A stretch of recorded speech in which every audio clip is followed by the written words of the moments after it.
Cette émission vous est présentée grâce à la participation financière de votre Caisse des Jardins du Cœur des Vallées, qui se distingue par sa nature coopérative et son implication au sein de la communauté. En manchette ce soir, bilan routier pour la SQ, opération contre le cellulaire au volant et belle présence des petits génies de la CSCV à Expo Science.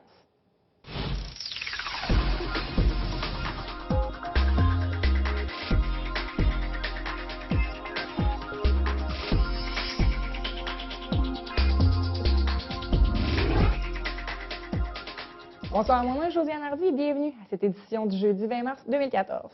On débute le bulletin ce soir avec le bilan routier pour l'année 2013 de la Sûreté du Québec, la SQ. Selon l'agent relationniste de la SQ, M. Marc Tessier, le bilan est satisfaisant mais peu et pourra toujours être mieux. Pour l'Outaouais en 2013, il y a eu 2 collisions mortelles de moins que pour l'année 2012, soit un total de 16 accidents, ce qui fait une baisse de 11 On peut observer également une diminution du nombre de victimes décédées sur les routes de l'Outaouais. 19 personnes ont perdu la vie en 2013, alors que 25 personnes étaient décédées sur les routes en 2012. Mais trop souvent, les accidents auraient pu être évités par une conduite plus adaptée de la part des automobilistes. On peut écouter M. Marc Tessier de la SQ nous tracer le bilan routier pour l'année 2013. Oui, effectivement, pour la Sûreté du Québec, on parle d'un bilan positif. La moyenne nationale est de 7 de moins de collisions. Par contre, ici, en Outaouais, on parle d'une amélioration de 11 et une baisse de 20 au niveau des victimes l'année dernière aussi. Donc, pour nous, c'est vraiment un très bon bilan. Par contre, il faut mentionner que nos spécialistes en enquête collision, malheureusement, remarquent trop souvent les conducteurs à risque. C'est la faute des conducteurs s'il y a une collision. Les gens ne respectent pas, s'adaptent pas, je vous dirais, aux conditions de la route. Puis il y a 4 infractions qui nous préoccupent au niveau de la Sûreté du Québec. Et c'est le port de la ceinture, le cellulaire au volant, la vitesse, ainsi que les conduites avec les capacités affaiblies par l'alcool ou la drogue. Donc, nos spécialistes remarquent que lors de collision, ces 4 infractions reviennent un peu trop souvent. Donc, c'est pour ça qu'il y a toujours des campagnes de prévention, des messages. Nous, au niveau de la Sûreté du Québec, il y a plusieurs opérations de catalyseurs spécifiques. Genre les longs congés de la Pâque, la fête du travail, les congés de la vacance de la construction. On va cibler nos interventions pour maximiser le personnel, pour tenter de diminuer encore le bilan routier. Même s'il est un bon bilan pour l'année 2013, on veut continuer dans cette veine-là. Restons dans le domaine judiciaire, alors que tous les corps policiers de la région, soit le service de police de Gatineau, la SQ et la sécurité publique, la MRC des Collines, uniront leur effectif pour une campagne de sensibilisation contre l'utilisation du cellulaire au volant. Jusqu'au 30 mars, les corps policiers auront à l'œil les automobilistes fautifs. Même si les conducteurs quittent la route des yeux que quelques secondes, le danger est très présent. L'agent Marc Tessier compare le tout à un joueur de football qui traverserait le terrain les yeux fermés. On peut écouter à nouveau l'agent Tessier de la Sûreté du Québec. Il faut noter que le cellulaire, c'est quand même une loi qui est quand même assez récente si on compare avec la ceinture de sécurité. Donc, ça a pris beaucoup de temps, beaucoup de campagnes de prévention, des interventions policières pour que les gens, ça devienne automatique de se boucler. Donc, le cellulaire, c'est la même chose. Entre le 17 mars et le 30 mars, tous les corps policiers de la région ainsi qu'au niveau de la province au complet vont effectuer des opérations, plusieurs opérations pour tenter d'enrayer le fléau qui est l'utilisation du cellulaire au volant ainsi que les textos. Il y a plusieurs types d'interventions qui vont être effectuées, que ce soit avec des camps fantômes et lorsque la température va nous le permettre aussi ou différentes situations. Souvent, les policiers vont être en civil à des intersections et les policiers vont être un peu plus loin et on va à ce moment-là être capable d'intercepter les gens qui vont utiliser le téléphone cellulaire. Les contrevenants se voient exposer une amende de 120 $ et 3 points d'inaptitude. Une certaine croyance populaire plane sur ce que les gens peuvent légalement faire avec leur téléphone en étant au volant. Est-ce lors de l'arrêt un feu rouge, lors d'un énorme embouteillage sur les routes? Toutes les raisons qui peuvent vous venir en tête sont erronées. Il est strictement interdit d'avoir en main un appareil cellulaire, et ce, même si le tout est sur haut-parleur. On peut écouter à nouveau l'agent Tessier. C'est interdit d'avoir un cellulaire dans nos mains, que ce soit un feu rouge, dans une congestion qui va durer 1 heure. Du moment qu'on est sur la voie publique, où on est dans notre véhicule, on n'est pas censé d'avoir notre téléphone cellulaire dans nos mains. On ne peut pas prendre notre téléphone dans nos mains pour composer un numéro puis par la suite parler avec un objet de main libre. Il faut avoir la fonction vocale qui va nous demander, on va appeler tel numéro à ce moment-là. Du moment qu'on a un appareil qui a une fonction téléphonique dans nos mains, on est en infraction. On poursuit avec un enjeu qui prend beaucoup de place pour les élections provinciales, soit la Charte des valeurs. De nombreux organismes pressaient la ville de Gatineau afin que cette dernière prenne position dans le dossier. Ne sachant pas si le projet sera ramené après l'élection provinciale, les membres du conseil municipal de Gatineau ont préféré ne pas se prononcer en groupe sur la question, mais pourront le faire de manière plus personnelle s'ils le désirent. C'est ce qui est ressorti lors d'un conseil municipal de Gatineau le 18 mars dernier. Il est impossible d'obtenir les commentaires du maire, M. Maxime Penneau-Jobin, à la caméra sur la question. Mais ce dernier a mentionné lors du conseil municipal, et je cite, « On se retrouve dans une position où l'on prendrait position sur le projet de loi qui n'existe plus. Collectivement, on ne prendra pas position. Si les élus veulent se prononcer, ils le pourront. » Fin de la citation. Je vous rappelle que plusieurs élus ont déjà exprimé leur position face à la charte. L'invitation de la Ville de Gatineau pour les résidents des secteurs de Bois-Quiniam et de Masson-Angers pour une réduction de l'utilisation de l'eau potable est toujours en vigueur jusqu'au 31 mars. Vous pouvez consommer l'eau sans risque. La Ville demande seulement de réduire votre consommation entre 5 et 8 heures le matin, ainsi qu'entre 17 et 20 heures en soirée, du lundi au vendredi. Cette mesure est mise en place dans le cadre des travaux de modernisation effectués à l'usine de production d'eau potable du secteur de Bois-Quiniam. On vous suggère entre autres de repousser le temps de la vaisselle ou encore de la lessive. Ces travaux ont pour objectif la mise aux normes du réservoir d'eau potable. Le coût total de ces travaux se chiffre à près de 29 millions de dollars. Je vous rappelle que cette mesure est en vigueur jusqu'au 31 mars prochain. Ce sont littéralement des petits génies qui ont représenté leur école lors de la finale de la compétition Expo Science les 14, 15 et 16 mars dernier. Je vous rappelle qu'Expo Science est une compétition scientifique qui est ouverte pour les jeunes de 16 à 20 ans. Comme nous l'avait mentionné Mme Brigitte Lucier de la Commission scolaire au cœur des vallées, la CSCV, lors de son passage dans nos studios, Expo Science est plus qu'une compétition scientifique, mais l'occasion de créer des liens, de développer son habileté à parler en public et utiliser des outils de tous les jours pour mener à terme un projet scientifique. 6 équipes représentant 3 écoles de la CSCV se sont démarquées lors de ces 3 jours. Félicitations à Maxime Lavergne de l'école Duboisé et son projet des Vers blancs, Laurie Millette de l'école Saint-Michel et son projet de photosynthèse, Michael Terrien et Dominique Bourret, également de l'école Saint-Michel, sur le projet pour les galaxies, Xavier Dubuc et Jean-Rémy Beaune de l'école Duboisé pour leur projet sur les bactéries, et pour terminer, Raphaël Vanasse, également de l'école Duboisé pour son projet sur la magie, qui est une séance incroyable. Félicitations à tous ces mordus de science. On revient en politique provinciale. Alors qu'aura lieu ce soir le débat des chefs, les flèches commencent à se lancer entre les candidats dans le comté de Papineau. Alors qu'au Parti québécois, on accuse les libéraux d'avoir une alliance avec la CAQ et un candidat qui se concentre seulement sur son porte-à-porte, 2 ex-candidats d'Option nationale pour les élections de 2012 donnent maintenant leur appui au candidat péquiste, M. Jean-François Primeau. Le président du PQ pour la circonscription de Papineau a poussé la note en affirmant que les partis dits marginaux seront toujours de pair avec les libéraux. M. Marc Sarrazin, candidat de Québec solidaire, s'est dit outré de ses propos. On peut écouter le candidat réagir à cette sortie et définir pour lui ce qu'est un parti marginal. Je trouve ça un peu dommage parce que, d'abord, on n'est pas des amis de personne, on est des amis du peuple, je dirais. Si on a des amis, on est des amis du peuple.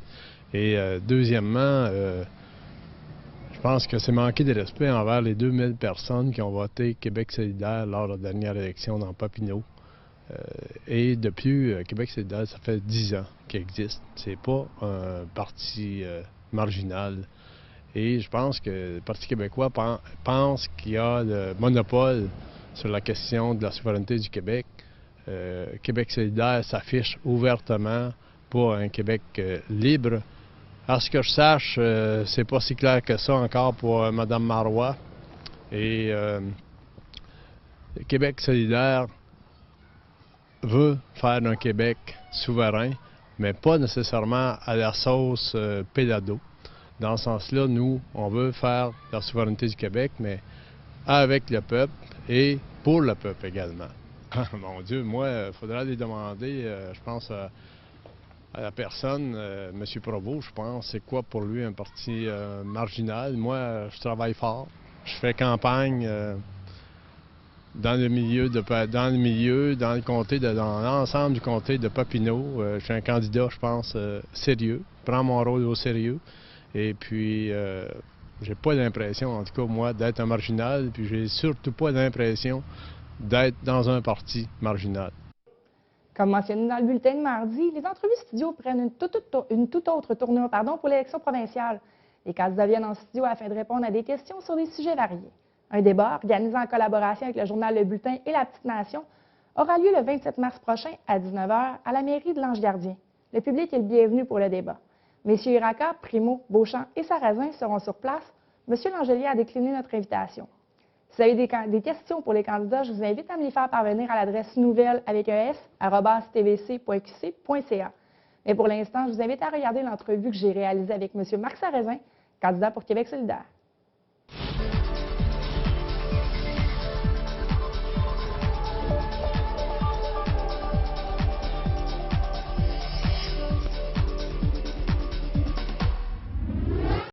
On est présentement avec le candidat de Québec solidaire, M. Marc Sarrazin. M. Sarrazin, bonsoir. Bonsoir. Tout d'abord, je vous demanderais de vous présenter un peu pour les gens qui ne vous connaîtraient pas, les jeunes qui sont maintenant en âge de voter. Qui est M. Sarrazin? Eh bien, Marc Sarrazin, d'abord, c'est un résident de Papineau, même natif de Papineau, et c'est aussi une personne qui a travaillé pendant 30 ans ici, au C3S de Papineau, à titre d'organisateur communautaire, donc avec les gens du milieu, avec les organismes communautaires du milieu, pour répondre à des besoins importants et très souvent urgents. Et maintenant, candidat pour Québec solidaire, ça fait longtemps que vous militez pour le parti? Ça fait environ 5 ans que je participe aux instances du parti. Puis c'est ce qui m'a attiré dans ce parti-là, un parti d'idées avec des solutions applicables, pragmatiques. Rentrons tout de suite dans le vif du sujet. On va commencer avec la santé. L'urgence de Saint-André-Avelin agit à titre d'urgence sans toutefois avoir le titre officiel, si je peux dire. On corrige le tir de quelle façon? Écoutez, je pense que d'abord, d'avoir coupé les heures à Saint-André-Avelin, c'était une grave erreur. Moi, je ne comprends pas que les partis québécois et les partis libéraux aient laissé faire ça. Mais là, on tente de se reprendre en voulant réouvrir les heures. Ça, c'est essentiel, puis entièrement d'accord avec ça. Nous, ce qu'on dit, par contre, c'est que ça prend également, au moins sur chaque territoire, un CLSC qui va être ouvert 24 heures et 7 jours semaine. Et pour ça, Québec solidaire a 132 millions pour l'Outaouais, et dont 80 en ajout de personnel. C'est bien beau ouvrir les heures, mais il faut faire de l'ajout de personnel. Ils sont déjà surchargés, ces gens-là. Faut vraiment les respecter dans leur travail. Parfait. On reste en santé, par exemple, mais je veux vous entendre sur le transfert de lits de l'hôpital vers le CHSLD. C'est un dossier qui est sur les tablettes depuis de nombreuses années. Oui. Vous en pensez quoi?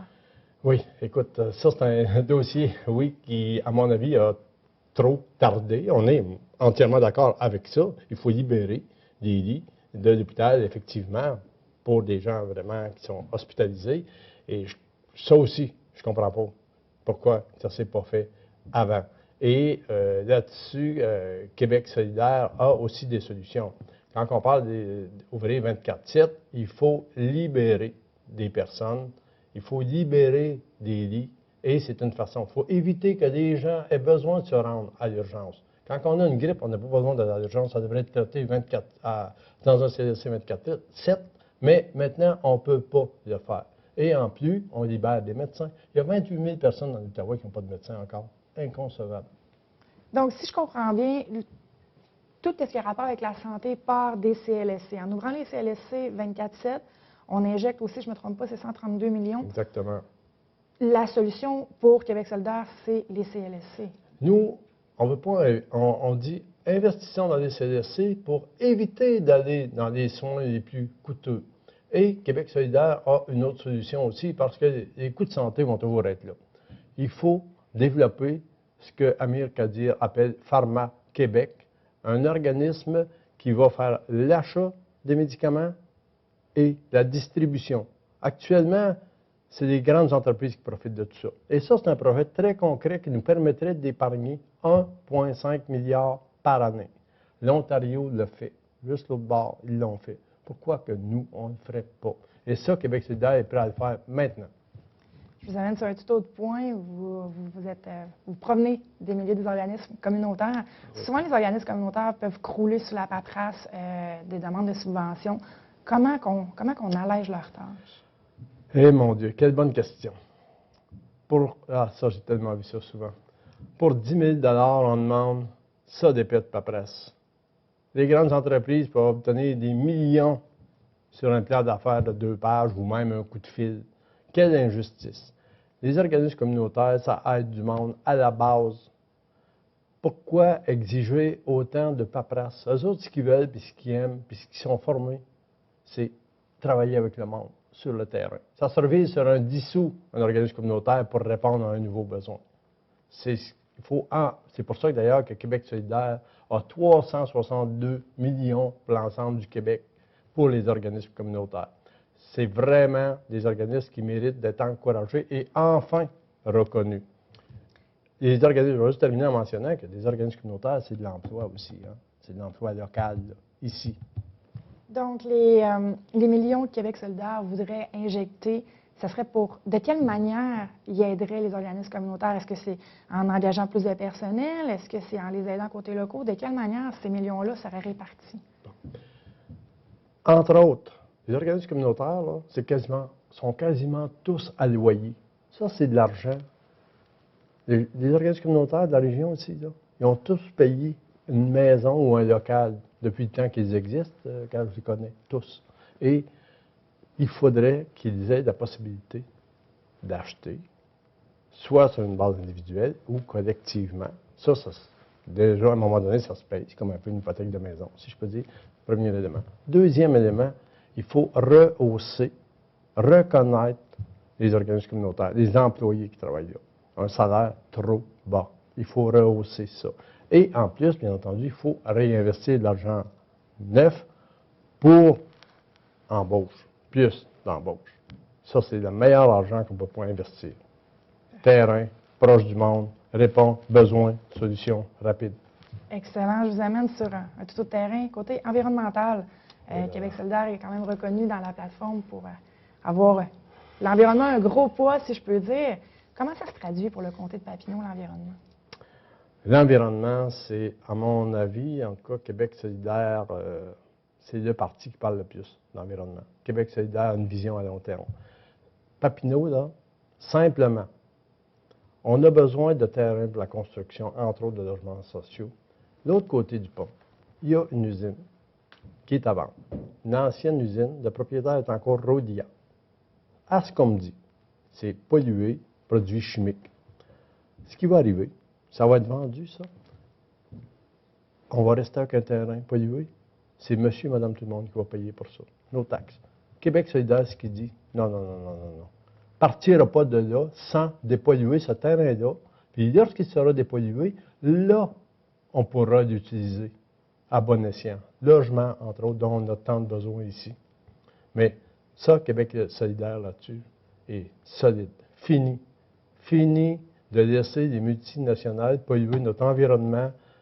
Ils font des profits. Avec ces profits-là, ils vont payer pour dépolluer. Autre élément sur l'environnement, on est propriétaire, c'est-à-dire on pourrait être propriétaire d'un beau plan d'eau ici, là. Il y a des barrages, il y a un beau plan d'eau et des terrains aux côtés. Ça ne nous appartient pas, ça appartient à une entreprise qui s'appelle Brookfield, qui fait ce qu'il veut avec ça. À nous, l'eau, à nous, notre terrain. Québec solidaire, quand on parle d'un Québec libre, c'est la souveraineté, mais c'est aussi ça, s'approprier nos choses, nos propres choses. Environ 30 secondes, qu'est-ce qui s'en vient pour M. Marc Sarrazin? Eh bien, moi, j'aime bien la campagne jusqu'à maintenant. J'entends des belles choses sur le terrain. Les gens disent on est tanné, des vieux partis. Québec solidaire, on voit qu'il y a des idées nouvelles, des solutions nouvelles. Moi, j'ai dit au début de la campagne que je mêlerais les cartes. Et je pense que je suis en train de le faire. Québec solidaire a eu un sondage, on a vu ça dans les journaux hier, a monté de 33% en fait. Et pratiquement doublé dans la région de Québec. Donc, on est sur une lancée. Les gens commencent à voir que Québec solidaire, c'est un parti d'idées, un parti d'action, un parti de solutions. En une phrase, qu'est-ce que vous diriez aux gens qui ne seraient pas encore décidés?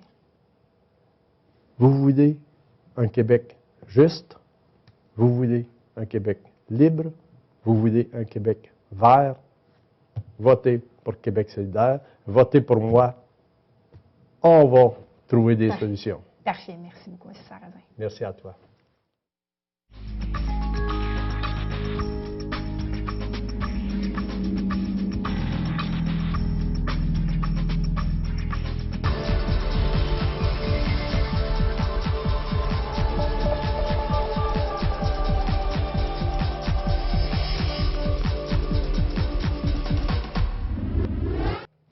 Maintenant, l'heure des sports avec François. François, bonsoir. Bonsoir. Et on commence ça, comme l'habitude, hockey, les Olympiques. Oui, effectivement, ben, ça va être le début là, des séries éliminatoires dans la Ligue junior majeure du Québec. On sait que les Olympiques, là, en vertu de leur position de 8e au classement général, ben, ils affronteront les Screaming Eagles du Cap-Breton. Les deux premiers matchs auront lieu vendredi et samedi, ici même là, à Gatineau, au centre Robert Gartin. Mais attention, les 3 prochains matchs vont avoir lieu au Cap-Breton, c'est-à-dire mardi, mercredi et vendredi de la semaine prochaine. La raison de ça, ben, on sait que c'est à peu près les 2 équipes les plus loin là, de la Ligue, là, donc question de déplacement, ben, Optimiser le temps. oui, c'est plus facile pour les joueurs. Écoutez, il y a eu seulement 2 rencontres dans l'année entre les 2 équipes. Et une victoire, une défaite de chaque côté, les 2 verdicts par blanchissage, pardon. Les Olympiques devraient quand même le remporter en 5 ou 6 matchs, là, prédiction. Et attention, là, du côté du Cap-Breton, ben, il y a Julien Pelletier, originaire de Tursault, recrue dans l'équipe. Lui, il a 25 buts cette année. Alors, c'est un nom à retenir là, au niveau de la Ligue. Et puis, on devrait avoir de très bonnes séries. Moi, je pense que les Olympiques là, s'en vont très, très loin. C'est à voir. Ouais. C'est enregistré ta prédiction, Ouais, François. voilà. On en reparlera à la fin de la série. Les Vikings sont éliminés en 6. Oui, oui. On sait que ben, la semaine dernière, quand on s'est parlé, ils tiraient déjà de l'arrière par 3-0. Ils ont gagné les 2 autres rencontres pour finalement s'incliner là, mardi soir comme dans Cliquet. C'est un peu décevant, mais au moins, je veux dire, quand une équipe là, est acculée au pied du mur, puis ils vont quand même chercher 2 victoires, ça met un baume, là. C'est sûr que c'est décevant pour l'organisation, mais quand même une très belle saison. Puis on avait remporté la première série. En séries éliminatoires, des fois, là, la petite différence. Puis quand ça ne marche pas, c'est difficile. Et voilà, les Oui. Mustangs, le 28 mars prochain. Oui, ça, c'est une partie d'exhibition. C'est dans le cadre, afin de préparer la relève pour l'an prochain, c'est que les Mustangs, l'édition 2013-2014, donc l'édition actuelle, va affronter des joueurs, soit du Junior C, du Midget 3A, du Midget 2A, des joueurs qui graduent, là, junior. Et puis, ben, c'est pour, justement, pour l'entraîneur Pierre Grandmaison, là, c'est question de pouvoir comparer ces joueurs-là avec les joueurs qui faisaient partie de l'équipe. Alors, ça va être quand même assez relevé là, comme calibre. Et c'est vendredi soir, le 28 mars, à compter de 20 h, ici même au centre sportif. Et l'admission est libre, naturellement. La jeunesse va rencontrer l'expérience. Voilà. Et là, on change complètement de sport. Ça va à la boxe. 2 galas. Le premier, au Hilton du Kelvin. Oui, on sait que Eye of the Tiger Management, là, qui tente de réintroduire la boxe là, ici en Outaouais, c'est le 7e gala qui va avoir lieu justement au Casino du Lac-Limay. Et en carte, une des têtes d'affiche, ben, c'est Pascal Villeneuve. On sait que c'est un boxeur de la région qui va affronter François Miville, qui est un dur cogneur. Miville, une fiche de 6 victoires et 1 défaite, toutes ces victoires par knockout. Et ben, Pascal Villeneuve, lui, a quand même une belle fiche de 3 victoires, aucune défaite. Et la carte principale, ben, c'est Antonin Descaries, une étoile montante là, de Laval, qui va affronter le Mexicain Pablo Manguilla. C'est le 28 mars. Le prix des billets, de 60 à 132 $. Alors, Pour les amateurs de boxe, c'est Ouais. quand même raisonnable. oui, oui, puis c'est un beau site là, à l'Hôtel Hilton, justement. On reste dans la boxe. Oui. Le club BG à Botnian, qui est bien connu, a son gala également. Oui, effectivement. Et c'est le gars-là, pour vaincre l'intimidation, les profits vont aller à la Fondation Jasmin Roy. On sait que c'est le porte-parole, là, si on peut dire, depuis quelques mois à ce niveau-là. Écoutez, pour le club BG, je pense que c'est une belle chose. On avait fait un premier gala là, en décembre ici à Buckingham. Celui-là, ben, attention, il va avoir lieu quand même dans le secteur de Hall, au Palais des Congrès, donc c'est pas n'importe quoi. 30 $ le billet, 80 $ avec le souper et naturellement la soirée qui va après. Je le répète, c'est le 26 avril. Alors, 2 dates là, peut-être à marquer immédiatement à l'agenda. Et pour le 26 avril, c'est Pascal Villeneuve qui va agir à titre de maître de cérémonie pour le gala du club Voilà, BG. voilà. Et mauvaise nouvelle, par exemple, on continue Jeux du Québec, Loisirs Sport Outaouais qui est menacé de disparaître. Ben oui, on a pu lire ça dans le droit cette semaine. C'est que la date butoir, là, en fait, c'est que le 13 avril prochain, les coffres de Loisirs Sport Outaouais vont être vides. Et le ministère de l'Éducation, du Sport et Loisirs du Québec n'a malheureusement pas reconfirmé à ce moment-ci son financement.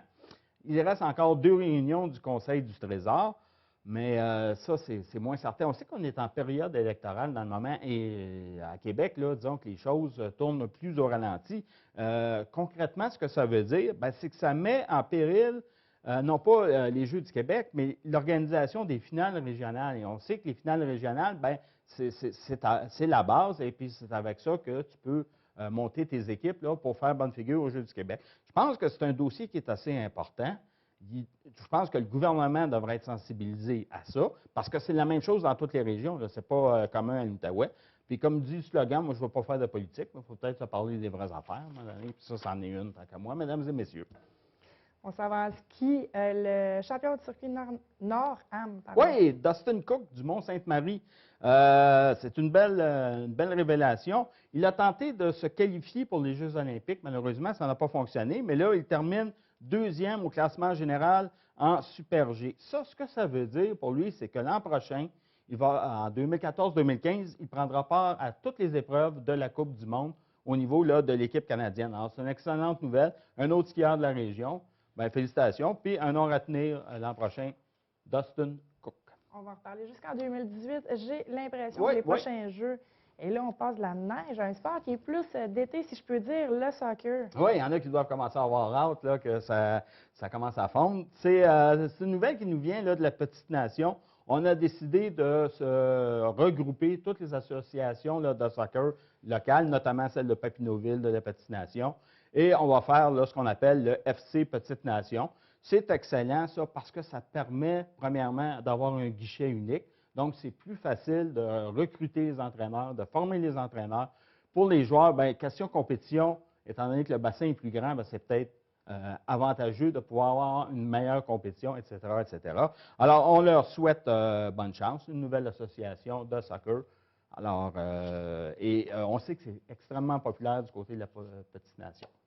On va avoir la chance d'en reparler environ, je te dirais, 30 secondes, nage synchro. Oui, bien écoutez, on parlait de Karine Thomas et de Stéphanie Leclerc. On sait qu'on n'entendait plus tellement parler d'elle. Bien, Karine Thomas vient de remporter 2 médailles à l'Omnium en Allemagne, à Berlin. Et du côté de Leclerc, elle est blessée aux hanches, elle est encore en réhabilitation. C'est quand même un sport qui est quand même exigeant, la nage synchronisée. Effectivement. C'est tout le temps qu'on a, François. Merci beaucoup. Je vous rappelle que si vous avez des questions pour les candidats pour le débat prochain, le 27 mars à 19h à la mairie de l'Ange-Gardien, envoyez-moi vos questions à nouvelles@tvc.qc.ca. Ça me fait plaisir de les transmettre aux candidats qui seront présents pour le débat. Je vous souhaite une très bonne soirée. Merci.